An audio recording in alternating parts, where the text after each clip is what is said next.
Политичката криза очигледно навлегува во секој сектор во општеството. Гласот го крена и стопанствениците, велат токму поради кризата кој секојдневно се продлабочува, настануваат низа проблеми. Младите квалификувани кадри се почесто бараат спас и подобра иднина надвор од границите на земјава, па така и тие се соочуваат со недостаток на работна сила. Велат дека на пазарот на труд се помалку се наоѓа кадар на возраст од 30 до 45 години, односно најработоспособните.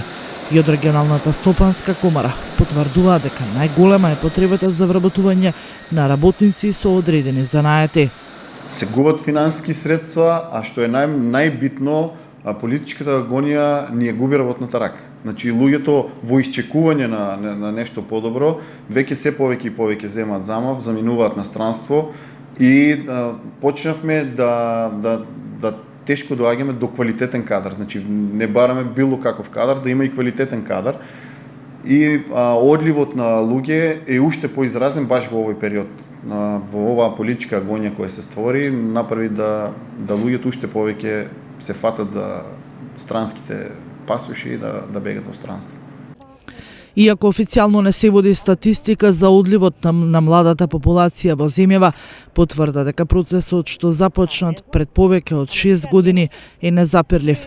Доаѓа од секаде. Експертите предупредуваат дека Македонија веќе со години си дозволува преголем луксус и губи непроценливи кадри. Фактот што се повеќе млади, перспективни и способни луѓе заминуваат на дообразување или работа е поразителен.